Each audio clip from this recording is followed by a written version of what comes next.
So, Jeff, I guess at this point I want to ask a couple of other things. Actually, it's sort of technical, but not technical. You created The Last Train. I want you to share the way you look at. You have a love of trains. It runs kind of back for a long time, and you've segmented life in trains. So can we talk about the train? Yeah, and then we'll get to the blog a little bit more. Don't ask where it came to me, because I don't know. But it just came, the idea. But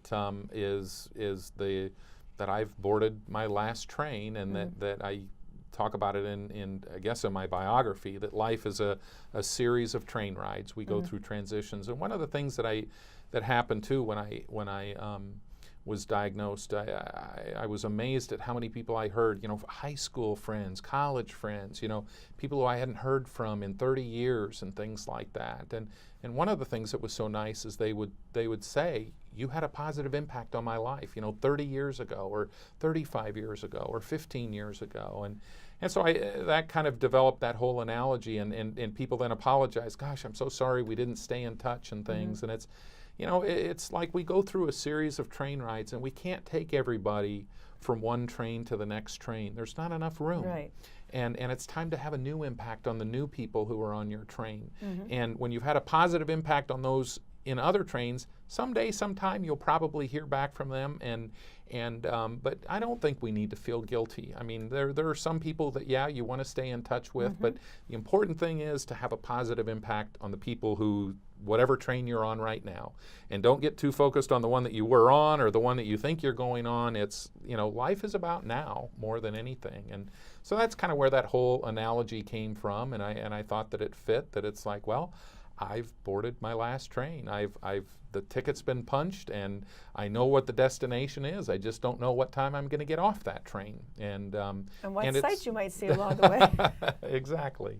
What were you going to say? I'm sorry. Well, and just the fact that everybody's going to be on that train, and that's what I've tried to do in my blog, is to encourage people and that hey, be positive. And give courage to people who are also maybe on their last train, that they can face this with a positive attitude, and then just for everyone to realize that, live your life in such a way that someday you're going to be gone, and what kind of mark? Stuff and things like that. Well, what kind of mark are you going to make? What kind of difference? Are you going to be a person who's going to have positively influenced other people, or are you going to be a person who maybe just didn't really do much of anything, or are you going to be somebody who was a negative influence on people? And so I'm just trying to encourage people to be positive and be a positive influence. Care about your fellow man. Right, which is something you've always done anyway, so it's just, I think, another extension of who you are. And so the process of that, I know you had a lot of ideas, so you have these lists, and you maybe say, okay, I'm writing this one. They come out sometimes right on top of each other, sometimes there's a little space. Is it how you feel, or do you have a writing process, or do you just let it flow? Do you write it and then type, or are you one of those people that just does it like on the computer while you're going? In terms of the numbers, when it first started out, I didn't know how much. You have like 28 of them now, or something like that. I didn't know how much time I had, right. and so I felt a real urgency. And so at first I was putting them out once every 2 weeks, twice a week. We just got our 3-minute cue. Okay, great. And I was putting them out, but then I went back and thought, no, once a week is enough. And as I've gotten healthier, I've lost some of the urgency, which is I guess good and bad. And so now I try to put one out every 2 weeks. I've gotten, I'm busy with the rest of my life as well.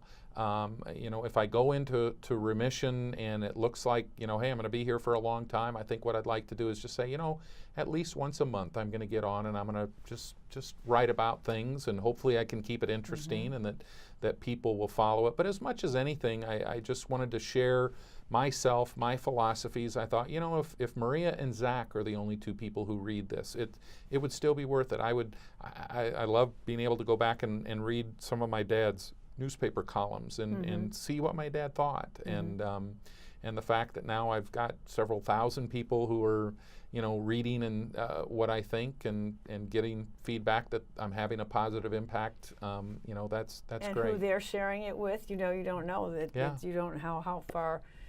We never know. I mean, like you said about your dad, like when somebody passes, whatever they've contributed to any of our lives, whether they're your friend or your family, it's in you, so that goes out to other people. Yeah. So it's like, that's what I think about life is it's never ending, really. I mean, this might not be here, but I'm pretty sure most of the people in my life are informing me or working through me at times in my life, or things that I do, it's because of the influence that other people have had in my life. Now, we probably have like about a minute left. Is there anything else that you would like to share, or would you like to encourage people who are struggling with a health challenge or just life in general? I mean, we've pretty much said a lot, but there might be something else you want to put out there for people. I guess if I have come to what my life philosophy is through this, it's always strive to get better.